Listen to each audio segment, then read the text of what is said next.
Hello everyone, you're listening to Northern Flights, a Park Pro podcast keeping you up to date with the people, tournaments, and culture of disc golf in Canada and beyond.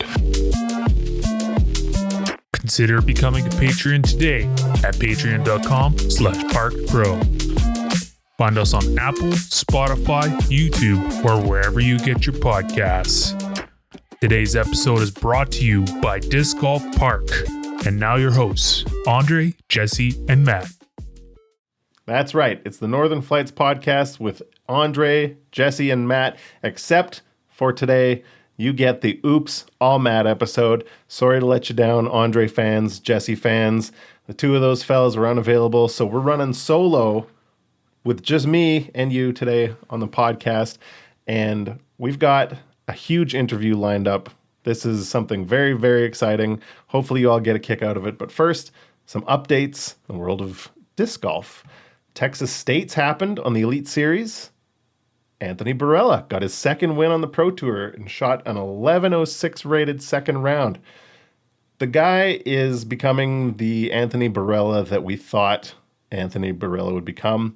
It's pretty crazy. It's also kind of scary if you're his competitors probably, because the guy's got a cannon of a forehand, he's got a cannon of a backhand, and now all of a sudden he can putt from circle 1, from circle 2, and everybody knew that it was just a matter of time before you figured that part of it out. And now that he has ascended to the top of the professional disc golf world in a hurry.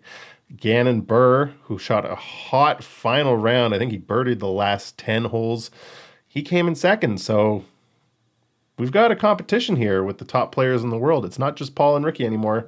It's 4 or 5 guys that can not only win, but play dominating disc golf any week. So pretty exciting stuff. Ezra Aderhold gets his first podium finish since European Open last year. Nice to see him back up at the top. And our very own other co-host of the podcast, Max Rogitnig, took home his first cash of the season on the Pro Tour this year. Max tied for 50th with Eric Oakley, Carter Aarons, Chandler Fry, Zach Arlinghouse, among others. So I would say probably Max's best result on the tour for sure this year, and he's continuing his trend of getting stronger as the tournaments go on. So we love to see that, and it's just a matter of time before he puts together a good first round and really climbs up into that top 20, top 30, and then who knows what can happen. Nathan Queen showed up with his first top 10 in an Elite Series or Major or NT since he won the Tour Championship. That's right. Nathan, don't call me Nate, Queen is back. Or at least it was a lefty/forehand friendly course. Hard to say. The course did set up to his strengths. Anybody that could shoot low laser hyzers seemed to do pretty well on this course.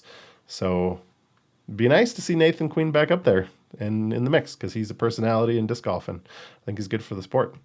And on the FPO side at Texas State's, Anniken Sten gets her first Elite Series win. She's won on the Silver Series before. If you haven't heard of her before, she's Norwegian, and she's extremely good at disc golf. And she held off Kristen Tatar to win by 2. So not bad company to win your first Elite Series tournament. She shot 3 rounds that were over 1,000 rated, which is pretty good. It's probably better than you, and it's what it takes these days. You got to shoot 1,000 rated golf to win in FPO these days. So she is one of the many new winners that we've had on tour this year. It's very exciting. Missy Gannon, Luke Lorenzen had a good finish. Owen Scoggins was in the hunt again. She was, I believe, tied for the lead after 2 rounds. So Owen Scoggins still having a good year. And Chantel Badinsky just missed cash by about 3 strokes, but she had some strong rounds in there as well. She's off to a really good start in her first full year of touring down in the States on the Pro Tour. So love to see that, and I think it's only going to get better from there as she picks up more experience. So we are, as always, cheering for Chantel down there. Some other notables. Rebecca Cox has not missed cash yet this season. She had a tough year last year, And something really seems to be clicking back into place for Rebecca. She was a mainstay in the top 10 for a couple of years and took a bit of a step back, but it's nice to see her finding her form a little bit. And Kona Montgomery now cashed in her second event, back from some health issues and some mental stuff. And I think it was mostly health related. And now she's back in the cash too. So a lot of good names to see up back on the leaderboard. Not on the Pro Tour, but down in the States, a big tournament as well. Throw Down the Mountain, an A tier. And our very own Thomas Gilbert came in tied for second with Sullivan Tipton behind Martin Neese. So big finish for Thomas. I'm sure he wanted the win, but hopefully that'll be a confidence builder for him. That's a big tournament. Lots of good players in the field there.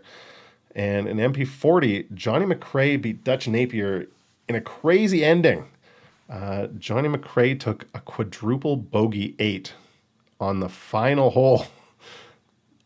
The almost choke of a lifetime, John Vandeveld proportions, and he ended up tying it on hole 18 and turned it around and won it in a playoff. So exciting finish in MP40. Friend of the show, Scott Stokely, apparently has some swingers in his bladder, hanging out in the hot tub that is his bladder. If that doesn't make any sense to you, didn't make any sense to me, but check him out on Facebook. He talks about some issues that he's had with his bladder, some complications from some previous health issues that he's had, and he uses a hilarious and very 1980s analogy to explain it. So check out Scott Stokely on Facebook, and hopefully he recovers soon. It's a better tour with him on it. He's back in the States playing, and he was playing pretty well, and not great to see him run into some health issues. Speaking of health issues, we talked about Noah Higgins. There's a GoFundMe to help him out after he had some health issues of his own. And now his sponsor, Prodigy, is stepping up and releasing some special blend F5s. And 100% of the proceeds of these discs go directly to Noah. So this isn't you're supporting Noah with a $2 donation on a $25 disc. This is Prodigy stepping up and straight up donating 100% of the proceeds on these special blend F5s to Noah. So if you like F5s, or if you like Noah Higgins, or you like Canadian disc golf in general, check it out. It's on prodigydisc.ca. You can find it. If you just look up Noah Higgins fundraiser, it'll be there. Nice looking discs and classy move by Prodigy. They didn't have to do that, but they did. So good on them. And in less serious news, April Fools came and went. There's some good memes. I really like the Discmania April Jewels discs. It was a very nice, light touch on April Fools. They did hilarious remakes of some of their old stamps. I believe there was a Dana Vici Retired Thunder, among others. So they had some laughs with their old discs. Pretty cool stuff. And last, but most definitely not least, we had huge news a couple of weeks ago. We didn't get a chance to cover it because we missed last week's podcast. But Rebecca Dawn out of Ontario is the FJ18 winner at the USWDGC. Major winner from Canada, from Westport, Ontario, more specifically, winner of the FJ18 at the U.S. Women's Disc Golf Championship. That is a huge honor. If you know Rebecca, probably you've seen her rip some courses around Ontario. So huge congratulations to her, and awesome to see. And that can only be, if she wants to keep playing, hopefully a sign of greater things to come. And if not, disc golf's a fun game. So you can just have fun and have this one great memory. So that's your news and updates from the world of disc golf for now. Nationals, Canadian Nationals, I believe registration has opened for AMS now as well. So get in there, get registered. We're going to be there. We want to see you there. We want to see a bunch of people there. So get signed up, hit up Disc Golf Scene, and that's about it. So now, on to the big interview of the day. If you are a fan of punk rock, hardcore, music in the last 40 years, you've probably heard of the band Refused. Their lead singer, Dennis Lyxzen, is a huge disc golf fan. He is a Innova-sponsored athlete, and he's an all-around cool guy, and he was kind enough to let me interview him and ask him about music and life and capitalism and all kinds of fun stuff for 50 minutes. He was extremely generous with his time and really appreciated it a ton. Hopefully you'll learn a few things. We talked a bit about the mental game. We talked about a major band that he almost became the lead singer of, and you probably can't guess who that is. And we talked about maybe playing with somebody that was in the Beatles. So, yeah, I'm so happy for this interview. So excited to get to talk to Dennis, and it was a great time. And I hope you guys enjoy it too. But first, none of this is possible without the support of patrons of Park Pro and DiscGolfPark. DiscGolfPark is a unique disc golf course concept designed in Finland in 2005. It's based on the idea of building sports facilities in an environmentally friendly way. DiscGolfPark provides great experiences for players of all skill levels, from beginners to professionals. Their main ideology is to introduce disc golf to new audiences. There's several options to suit any kind of course, and all official disc golf parks include professional and safe course design, Disc Golf Park Pro targets, T-pad signs, T-signs, an info board to welcome players to the course. The Disc Golf Park World concept consists of multiple courses designed for different types of players. Multi-golf is a new fun activity for the whole family. In multi-golf, 3 forms of golf are played: foot golf, disc golf, and park-style pitch and putt. School Disc Golf Park offers students a new and exciting form of exercise for the physical education classes. A course suitable for schools can be designed even in a small area, for example, a schoolyard. Furthermore, the costs of a school disc golf park are lower than those of regular disc golf parks. They offer private and group lessons or clinics. So for more information about Disc Golf Park, check out the website at discgolfpark.com and request a quote today. Now, without further ado, here's my chat with Dennis Lyxzen. Just a note for listeners that might have some small kids listening. Normally, we bleep out swears, but we figured in the spirit of punk rock, we might let a few swear words by in this interview. So apologies if you're not really comfortable with a handful of swear words. Feel free to skip out on this one, but otherwise, please enjoy my chat with Dennis Lyxzen. All right, today we have a very special guest, member of Refused, the International Noise Conspiracy, Fake Names, Invasion, Venice Casino, and too many other bands to name. Keanu Reeves' bandmate in Cyberpunk 2077. 2004 Sexiest Man in Sweden, which if you've been to Sweden, big accomplishment. Singer, guitarist, producer, writer, label owner, provocateur, shit disturber, and most importantly of all, disc golfer. Welcome, Dennis Lyxzen. Thank you so much for joining us on Northern Flights. Did I get everything? Did we nail it? Almost. I mean, that was a very good introduction. That's very good. I mean, I know it's hard to boil down a life to but that was very good. Very happy with it. Okay. Of all of those accomplishments, 2004 Sexiest Man in Sweden, that's got to be right up there, right? Yeah. It's a bit absurd, but yeah, it was funny. It was like the magazine Elle had I think they just picked me, and it was funny. They called me up and say, you're like the man of the Swedish man of this year. And I'm like, all right. And then I went down to do the interview, and they said, no, you're actually the sexiest man in Sweden. But we didn't want to say that because maybe you wouldn't do the interview with us. I'm like, what? That's wild. So yeah, it's a long time ago though, you know. Well, they can never take it away from you. And that's what's important. That is true. So you grew up in Sweden, and specifically Umeå, Sweden, which is very, very far north. Yes. Sweden is a country that really punches above its weight in the music world, whether that's ABBA, Ace of Base, Max Martin. There's an entire genre of metal from Gothenburg. And then there's the hardcore scene in Umeå, where you came from. I've always wondered, and I've never really got a great answer from somebody from Sweden. What is it about Sweden? Is it your education system? Is music part of family life culturally there? What is it about Sweden that produces so many influential musicians in the Western world? Communal music schools. Like the fact that when you're a young person and you want to play music, there's like a music school for you. There's a practice space for you.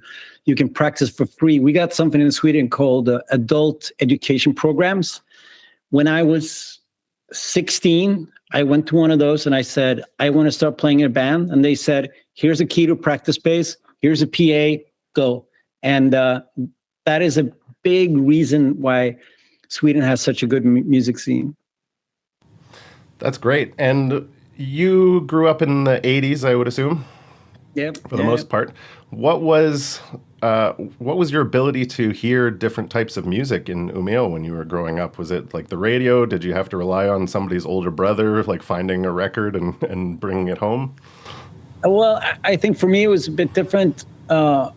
Sure, a little bit radio, but I was early on, I became a metalhead, and there was no metal on the radio. And early on, I was, that guy, like there's always that guy that's like the guy that kind of goes off the deep end immediately. I was that guy. I was like, when everyone's into like hard rock, I was like, oh, what's the most extreme music you got? So I had to do a lot of research myself because I didn't have an older brother. So a lot of just like researching on record sleeves and thank you lists, and actually going to record stores, just looking at records, thinking like, this looks like it could be raw music, So that's kind of how I discovered music, just by trial and error, going to record stores. And then eventually I met like two other dudes who was also into like extreme metal music.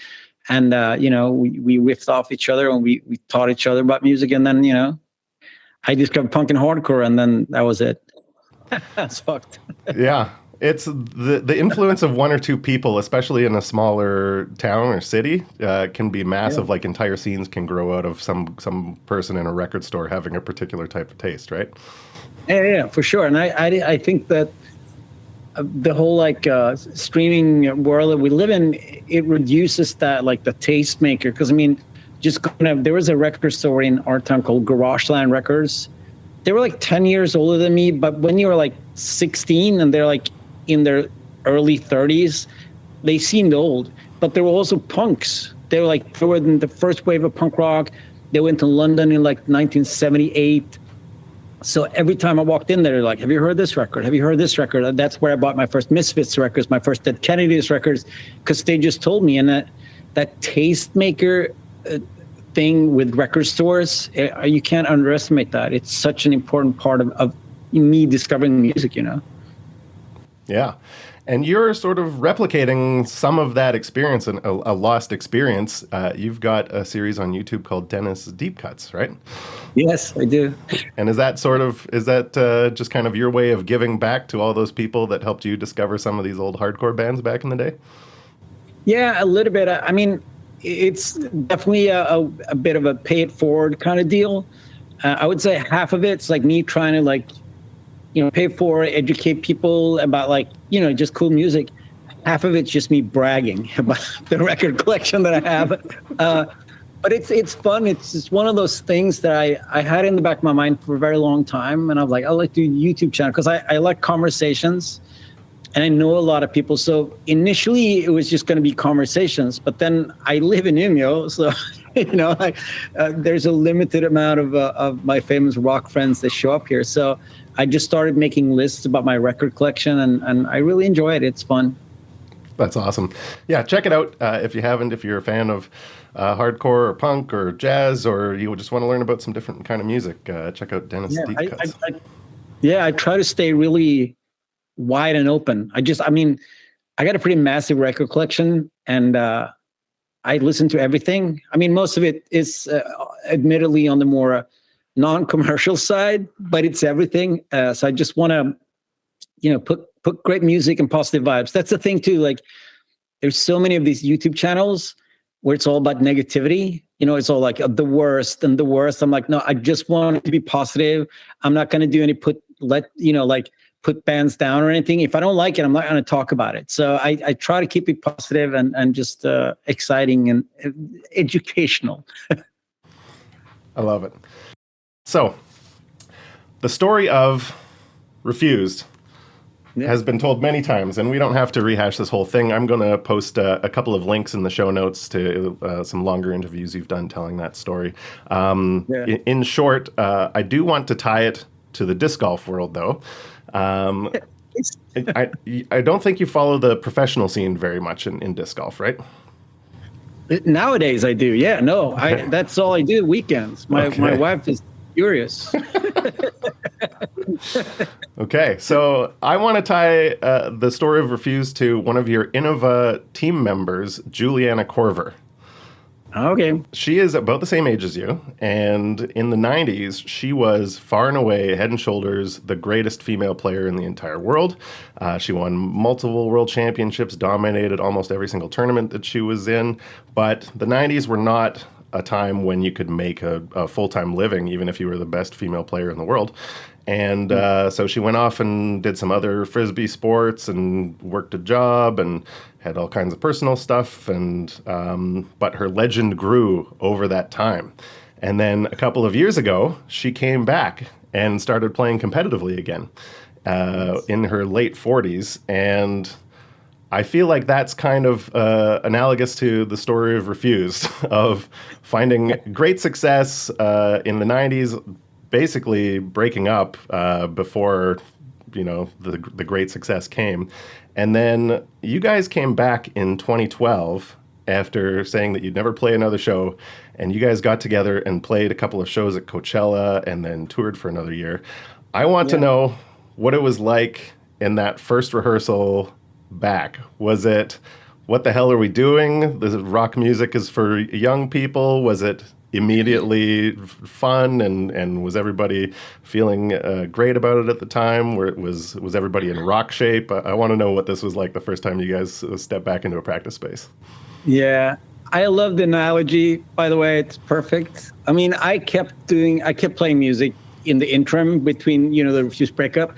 But yeah, I love that. I mean, sometimes you do something and the world's not ripe for it, And weirdly enough, for Refused, it was like, honestly, it was only like a year after we broke up that the band exploded, which was incredibly strange watching from the sidelines, because I started Noise Conspiracy and we were already putting out records and touring. And I'm like, wait, what's happening with Refused over here? It just took off.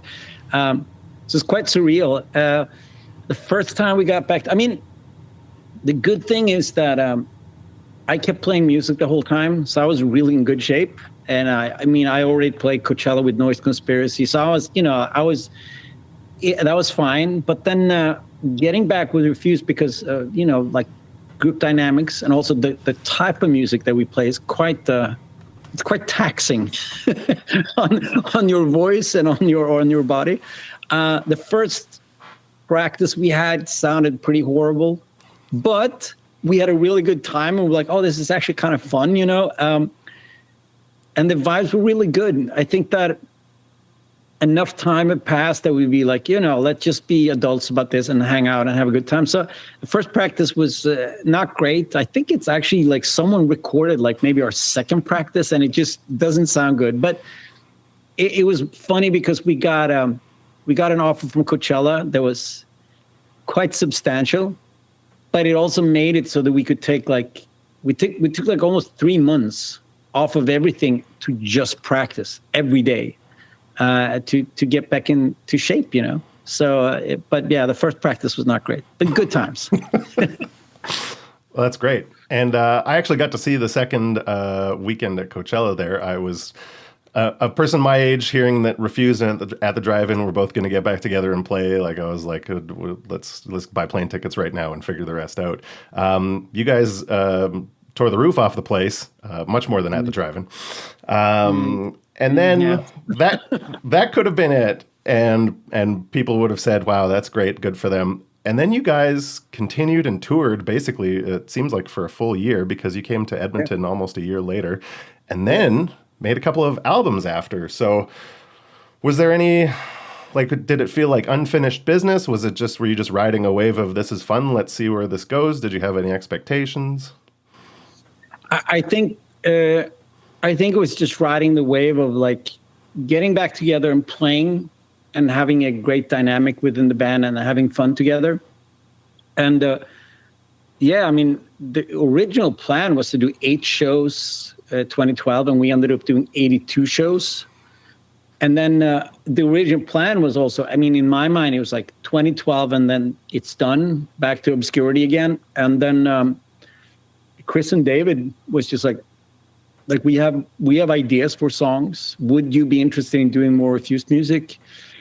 And they showed me Electra, and I'm like, yeah, I can get behind this. And then, I mean, we knew that it was a bit of a, I mean, it's always a gamble to like, let's put out new music, but we'd never been about nostalgia, and we'd never been like one of those bands that, oh, just keep rehashing old stuff. We always been about like forward movement. So we said, if we want to keep playing together, we need to put out music. And that's what we did. And we've done 2 records. Unfortunately, the second record kind of got killed by the pandemic, but that's such is life. Yeah, that's tough. But there's great music on both of them. It was, oftentimes it's a huge letdown when a band gets together after so long and releases music. But I thought you guys really pulled it off. I think Frank a Freak is one of the best Refused songs that you guys ever made. So I love it. Thank you so much. Because that song, when we put that out, a lot of people did not like it. Were a lot of those people in France by any chance? Probably.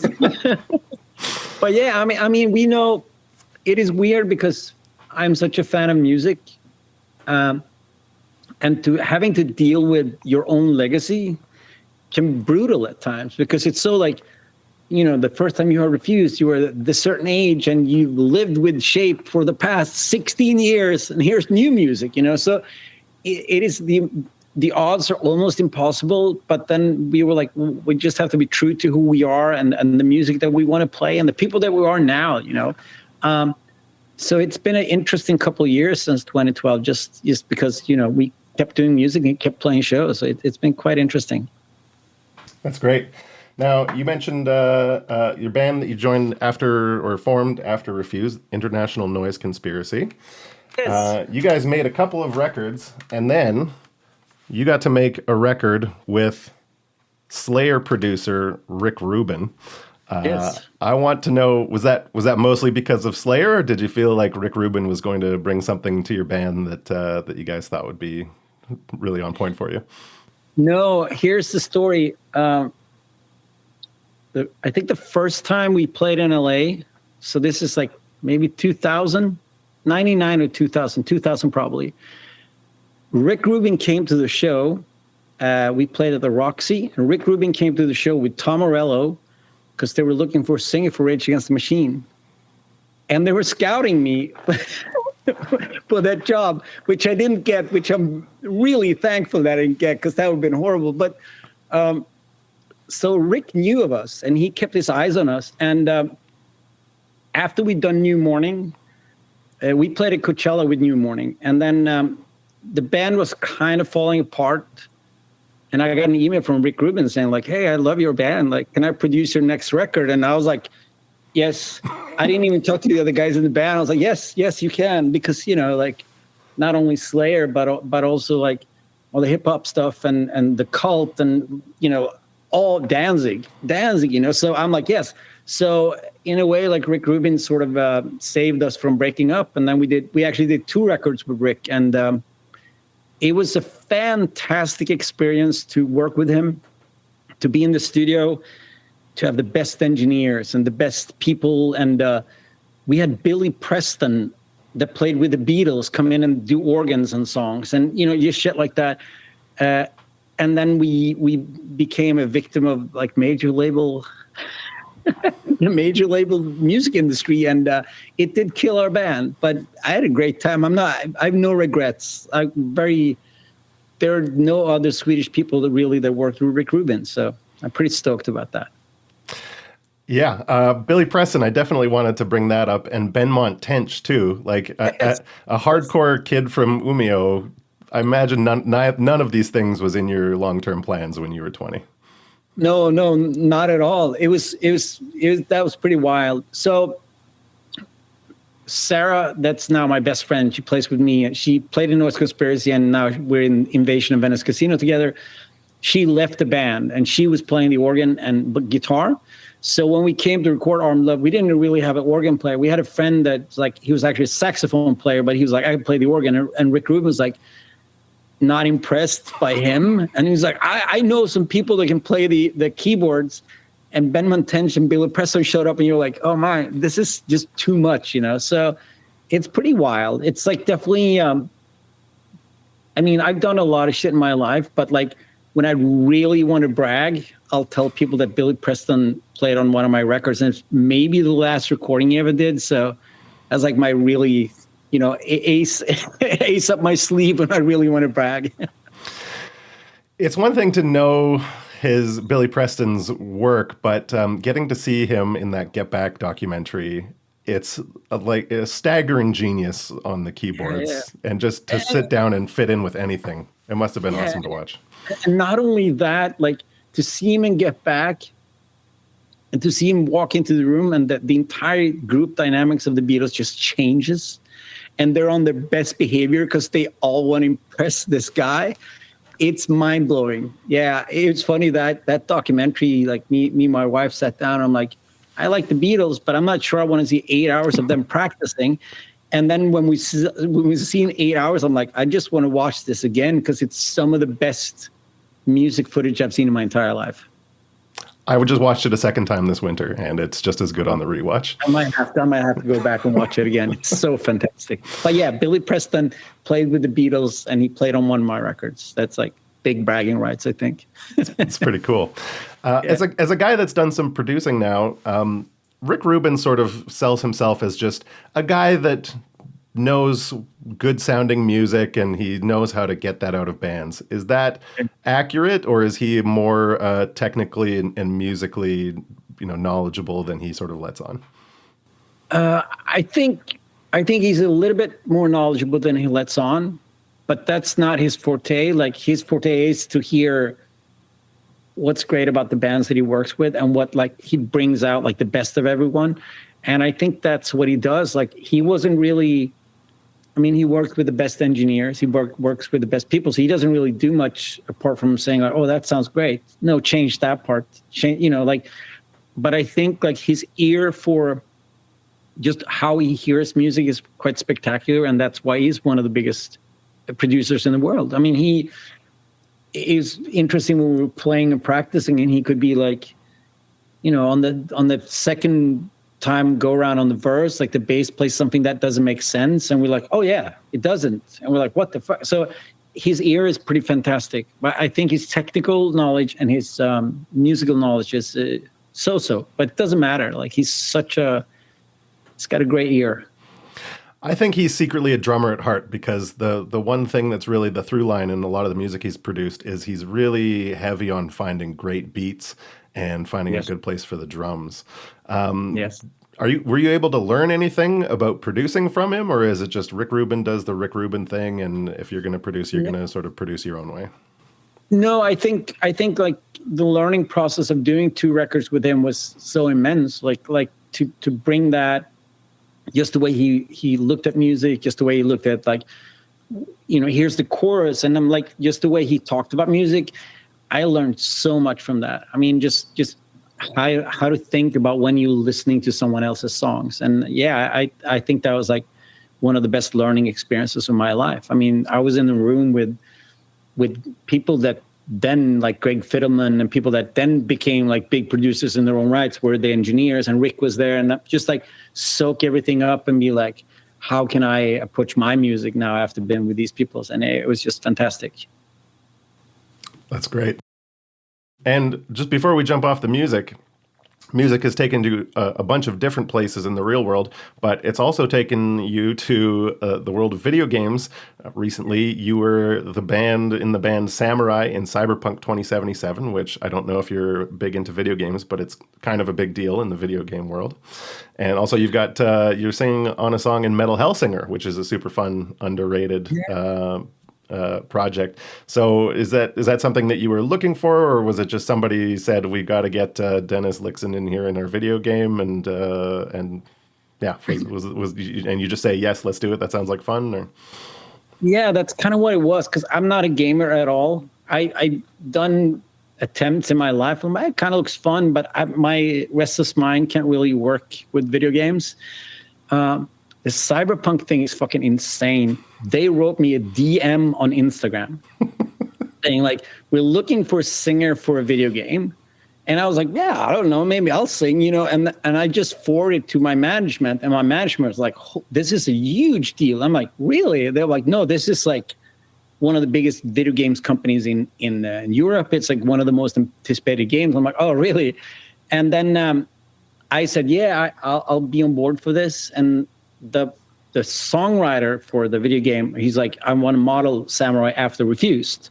And I'm like, oh, that's kind of cool. And then we started getting into it. He said, what are the chances of, and I think they got a little bit more money. And he said, what are the chances of actually including Refused? And I'm like, I'll ask. And everyone's like, yeah, that sounds rad. So that's kind of how that came about. And the same thing with Metal Hellsinger. They just asked and were like, we have this song, we want your voice on it. It was slightly different because the Samurai stuff we actually wrote. A guy from the game came up to Stockholm, and he was writing with the other dudes, and I was up in Umeå doing vocals, and we're sending like back and forth. Usually like Refused takes like 5 years to do a record, and that was done in like not even 2 weeks, I think, which was super rad and like a super cool experience. And then as we were doing the project, like they said, like, it's like an American actor that's like the singer of this band, but it was like everything is like secretly hush hush, and we had to sign like NDAs and stuff. And then I have a friend that works in the video game industry, and he's like, he just texted me one day. It was like, wait, is your game the Keanu Reeves game? And I'm like, what? And I saw like some introduction when he came on. I'm like, oh shit, that's me in the game, So that's also a big deal in life. Keanu Reeves' voice double. Yeah, it's you've got a lot of weird but awesome things on your resume for sure. Yeah, no, it's strange. Yeah. So, in the movie The Last Waltz, Robbie Robertson called working on the road as a musician an impossible goddamn way of life. Now you've lived this impossible way of life and survived somehow in an industry where it seems like you either burn out in your 20s or you live impossibly long like the Rolling Stones. What are some things that you've learned? Because the life of a touring musician is very similar to the life of a touring professional disc golfer. So what are some of the things that you've learned in how to take care of yourself in these jobs where it's travel somewhere, wait around for a while, do one very intense thing for an hour or two, and then wait for the next one? What have you learned to make that a bearable lifestyle for yourself? Well, first of all, as I grow older, the more I have to work out way more. I have to stay in shape, both mentally but also physically, to do what I do, which is it's quite demanding. So there's a lot of yoga, there's a lot of stretching, there's a lot of trying to find that balance and making sure your body's in good shape. Because I mean, even if I don't tour as much as I used to do, still when you tour, you want to be in good shape. You want to be able to perform at your highest. And then, I mean, just trying to find the good veggie restaurants and good record stores. And I think nowadays also good disc golf courses, because I mean, I didn't really tour that much when I was playing. Well, I started playing disc golf after I really, when during the pandemic, I started playing disc golf. So I haven't really toured that much since I became like fully invested in disc golf again. But I mean, it's a matter of like trying to find a place where you feel like you can do this. And I'm also very good at logistics and budgets.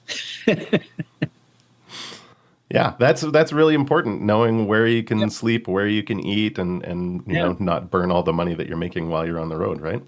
Yes. Yeah. So disc golf, now you started playing disc golf during the pandemic, but you, from what I understand, actually found the sport much, much earlier, and it didn't necessarily go very well for you. Disc golf is one of those sports that if you don't know how you're feeling on a certain day, you'll realize very quickly when you hit that first tree. So was disc golf kind of when you first started playing? I get the sense that it was one of those sports where you were able to release some healthy and unhealthy emotions while you were playing it. Is that true? Is that the same now, or have you approached the game in a different way? It was mostly unhealthy. Yeah, I mean, I started in 1998. I started playing disc golf. There's a band from up here called Randy the Band. And they brought disc golf. They moved to Umeå, and they were like, "Well, we play this thing called disc golf." And I'm like, "That's wild." And I went with them. I fell in love with it. And I played until maybe like 2004, 2005. But it was weird because it was only something we did during the summers. We didn't do it at spring or when summer was over, like disc golf was done. So we only played for May through August usually. I had such rage in me that at 2005, I'm like, I'm done. I don't like the person that I am when I play disc golf. So I was like, I'm done with this. I'm out. No more disc golf for me. And also, I mean, at that time, there was 35 people in the town playing disc golf. It was a very niche kind of thing. We had a really nice course that's been there since the early 80s, but it wasn't, no one cared about disc golf. And so I stopped playing it. Pandemic hit, and a friend of mine said, let's go play disc golf. And I'm like, no, I don't think so. I don't think I can get into that. And then we went, and it was kind of like a joke. And I'm like, well, it's kind of fun. And then there was a whole bunch of us. We're like a crew of people that all stopped 2005, that all got back into it. And now I play every day, almost every day. That's awesome. And are you approaching the game differently mentally, or are you just in a more mature and healthy headspace generally, and you might still yell at a tree every once in a while? No, that's a funny thing, because when I restarted, I still had some of that within me, like that, you did something bad and you got really angry. And then one day we were playing around and it went really bad, and I came home and I was super upset. And my wife just looked at me like, what are you doing? And it was one of those oh, what am I doing? And I just stopped. I just stopped being angry. And I'm not angry at all. I'm very zen about it. And I also think that the better you get, the easier it is to accept the bad throws. Because it's fine. I hit the tree. It happens. So my mental game has really developed over the last couple of years, and I'm so mellow on course. I'm really that's a bummer. No, bad round today. What can you do? And it's been miraculous for my mental health in general to be able to go out and play. I mean, especially during the pandemic, because I couldn't do anything. Everything that I know and love is just gone. So to be able to go out and play, and the same thing now, I work from home, I sit, play music, write music, and I answer emails. And to be able to go out for an hour and be like, I'm just going to go throw for an hour. It's so good for me, and it makes me feel really good about myself. So yeah, very different than the young version of me. That's great. And are you a solo player? Do you have a group of friends? Is there a Wednesday men's league or anything like that?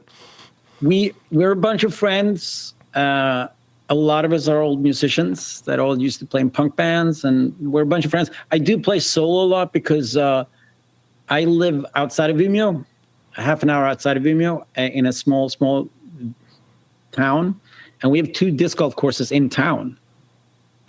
So a lot of times during the day when I'm working, I'm like, I'm just going to go play a lunch round by myself and just clear my head. But then we do have my crew in Umeå, and we meet a couple of times a week and play. And then we have a weekly league. There's different leagues and different courses, but yeah, there's a weekly league. And then they have North of Sweden tour where I played last year. I'm going to play this year again in the MP.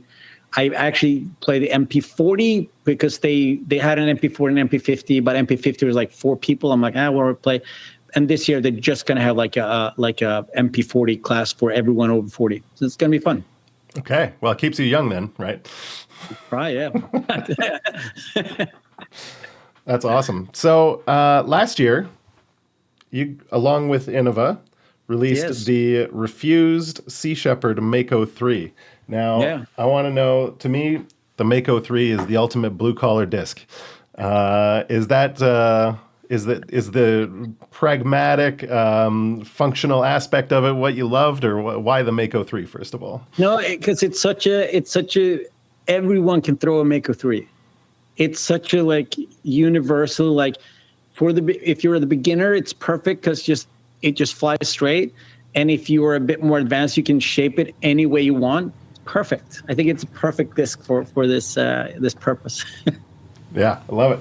And Yeah. Sea Shepherd, for people who might not be familiar with Sea Shepherd, why was it important to support Sea Shepherd with these disc sales? I think that we wanted to do like a collaboration, like a benefit collaboration, and it was the least radical suggestion. We're like everything else that we put out there. Innova was like, no, I don't know. We cannot make an Antifa disc. That's just not gonna fly. So I think Sea Shepherds was like, it's pretty good. They're radical enough. But this, so that was it. And I mean, I've been vegan for the past 30 plus years. So that's a good deal. The Sea Shepherds, they're pretty hands-on and sinking Japanese whale catching vessels. So I'm like, yeah, it's pretty cool. Yeah. Direct action, people getting stuff done, right? Exactly. Yeah. I love it. I've got some lyrics here. Yes. I'm going to read to you here. I've got a bone to pick with capitalism and a few to break. When there's blood on the streets, somebody's getting paid. Human life is not commodity, figures, statistics, or make-believe. Take, we're up for sale. Everything we know is up for sale. Capitalism stole my virginity. Now, Dennis, what have you got against capitalism? Well, it's the worst. I think an economical system that's based on using and abusing human beings, and it's not based on people's needs, but it's based on profit margins. And I think one of the things that capitalism always said, like, the trickle-down economy, the neoliberal idea of trickle-down economy is going to solve our problems. Time after time, it's proven that trickle-down economy doesn't work. Money flows upwards. I think capitalism is a massive cultural, economical, and social structure that does not benefit people. Yeah, we can get into this for hours, but that's it. That's the short of it, I think. Yeah. Yeah. I mean, you've written about a lot of things, a lot of very personal things, adult things, love, loss, living growing up isolated in a small town. But a lot of your writing is about changing systems, whether that's in the music scene, getting more diverse in the people in the scene, or even the types of music, as well as reforming entire global economic systems. It seems like we've made a lot of progress on the first front. Music is a lot more diverse, both in its ideas and in its people, and people aren't tied as strictly to genres as they used to be. But capitalism really seems to be kicking ass, and 80% of the music industry is owned by one of your fellow countrymen in Sweden now, it seems like. So I guess with the music part in particular, is this a sustainable long-term trend here, is to have, Spotify and the three major record labels owning everything? Is this just the way, or do you think this is just a temporary blip and something's going to change in a big way for artists? I mean, it has to change. I think that it's a weird business model. I think that the record industry was so frightened by file sharing and everything that they came on board with Spotify and like the more legit streaming services immediately. But at the end of the day, like, the record industry is doing okay, but musicians and artists are really suffering because of it. And I mean, I was lucky enough to release records where you actually sold records and made a little bit of money of record sales. but that's not the case anymore. And people sort of rely really on streams, but you can't make money off of streams. And then music becomes this weird sort of competition where like, well, I'm going to book your band. Let's see how many followers you have on Instagram. Let's see how many streams you have. Can't book your band because you don't have enough streams. And it sort of undermines the cultural and artistic value of music when playlists dictates, what's popular and who's popular. I think something really needs to change because if you're a big major artist, I think streaming is fine. I don't think you make as much money as you should make. And if you're a small, super DIY artist, it's fine because your music's out there and you can play shows every third weekend. But if you're a mid-level artist, as I've been my entire life, it's incredibly difficult to make a living playing music nowadays. I mean, especially since the pandemic, like gas price is twice as much, rental cars is twice as much, hotels is almost twice as much. The fees are way lower than they used to be. And then you can't make any money of like your music on streaming services. So it's difficult. I think something really needs to change. I think that monopolizing this world is fucking horrible. But it's also one of those, like, I don't even know where to start with it because it's such a massive, like, everybody just takes streaming services for granted. And that's kind of how we consume music. And then people, they don't want to pay for music. They don't want to pay to go to shows. And you're like, what am I going to do? Like, as an artist? Because, I mean, I would love the idea of like some sort of citizen salary where I could just play music and then I can give my music away for free and so on and so forth. But I don't think that's on the horizon. So I don't know. I hope something really changes because it's very unsustainable for musicians to be able to, rely solely on streaming services they're tech bros. They're not really interested in music. They're more interested in like making money. And I mean, now with someone like Spotify saying like, we're going to focus more on podcasts because it's easier to produce, it doesn't cost as much to produce podcasts. So I don't know. It's pretty bad at the moment, I would say. Yeah, I would say in Canada as well, we've noticed it's that mid-level of artists that have definitely taken the hit too, and also the venues where those types of artists would play have disappeared in great numbers. Do you think music still has the power to change hearts and minds around these big issues? Yeah, I do. Yeah, I mean, I think that. Which we alluded to earlier, I think music does not have the power to change economical massive structures, but I'm here because of music. I'm sure we're sitting here because you discovered music, and the trajectory of my life changed so radically because of music. And I meet so many people that music opened their minds, opened their hearts, and kind of made them see that there are different ideas, different worlds, different values out there.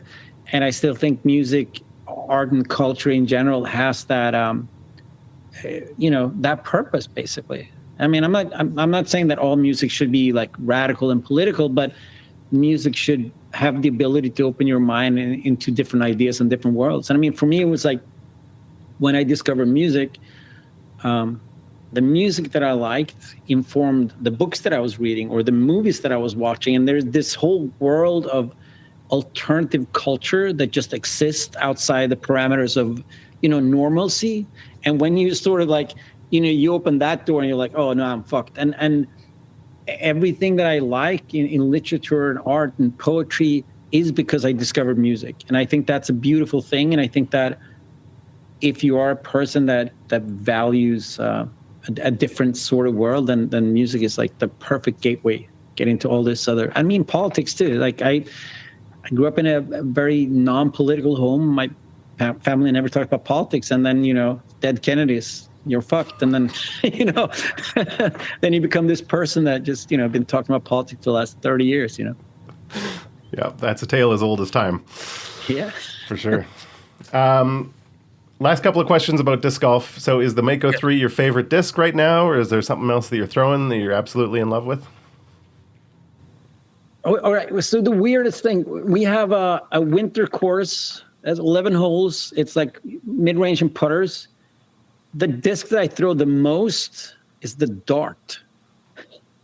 Okay. the dart is so like, I can shape all my friends hate it. They were like, "This is such a weird disc," but the dart is probably at the moment the disc that I throw the most, which is pretty wild. But you can shape it any way you want, and it's like for the short type of course, I think it's just perfect. I also really like. I have a what's it called? EX plastic Shrike that I really like. It flies really straight and far. So it's good. Okay. And you're lucky enough to live with a couple of courses nearby. Would you say one of those is your favorite course, or have you played any other courses around Sweden or internationally that would you say is your favorite course? I am lucky enough to have a local course called Penglund, which is I would say that's my home course. I'm the guy that's registered most rounds on UDisc on that course, which whenever they have the competition there, I'm always on the lead card because I'm the guy that play that course the most. That's a fantastic course. The course in Skellefteå, Disc Golf Terminal, when they had one of the European Open competitions last year, it's only an hour and a half from here. It's fantastic. I mean, it has the reputation of being one of the best in the world, and we go there a couple of times every summer and just play for as long as we can. And then I actually was in Gothenburg a couple of weeks ago. I played a course called Ale, which is also, it was fantastic.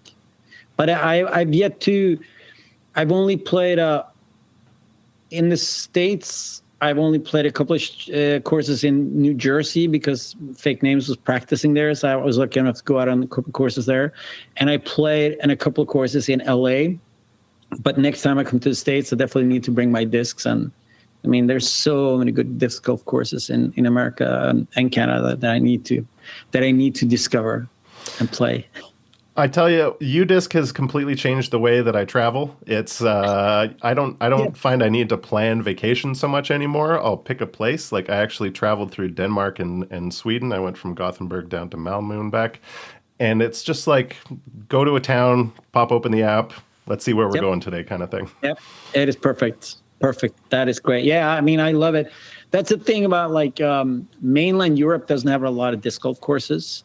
But if you're in Sweden or Norway or even Finland, I want to go to Finland and play disc golf because they have, I mean, that's just insane. So, yeah, I'm looking forward to the summer. I bet, yeah.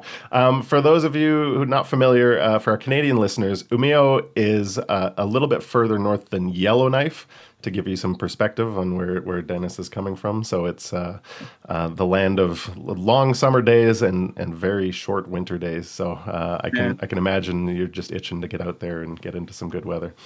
Yeah, and also it's beautiful in the summertime because we have for like a month and a half the sun really doesn't set, so you can play disc golf. I know a friend of mine that has this local course. He's going to have a midsummer tournament that starts at midnight. And then you can play, just because, it's light outside. Let's just do a night tournament. So really looking forward to that. That's really cool. We're going to be heading up to the Yukon, which is one of our two northern territories in Canada, and in the middle of summer this year. So hopefully we'll get to experience some of that midnight disc golf as well. So on the go right now, you're a busy man. Fake Names, your American band, INVSN and Venice Casino is a new punk project that you're working on, right?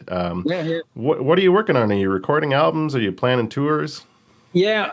So I have a new band with Sarah from Invasion Noise Conspiracy called Venice Casino, and we put a record out last year. Not on streaming. There's one video on YouTube. That's it. And we're actually recording our second record in just a couple of weeks. And then both Fake Names and Invasion is recording records this year. And then Refused is playing our first show in 4.5 years this summer. And then we'll see. There might be more shows this year. We're still, ironing out all the details. So I'm just, trying to stay busy. This summer I have very little. I don't have a lot of shows this summer, which is kind of nice. He's going to play a lot of disc golf. Could be worse. Could be worse, yeah. Yeah. Well, that's awesome. I was really getting into Invasion. It's kind of it sort of defies genres. It's like some synth pop, synth rock, new wave. It's like really mature, really awesome, somewhat ominous. So I'm looking forward to more of that, and also to learn about the Venice Casino, which I haven't heard any of. Yeah. So Check that's it out. really It's exciting. fun. It's just straight up punk rock. It's like one of those pandemic type of projects where like we're all in town just bored. I'm like, oh, I'll just start a new band, just play punk rock. It's fun.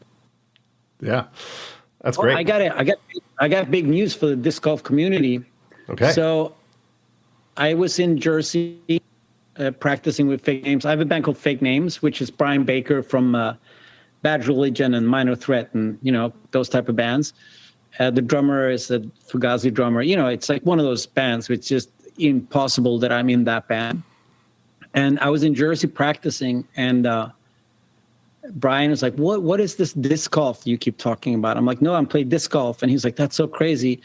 A month ago, Brian Baker texted me, and he said that he's starting a disc golf crew in Jersey, and they're going to be called Disc Charge, and they're going to make T-shirts.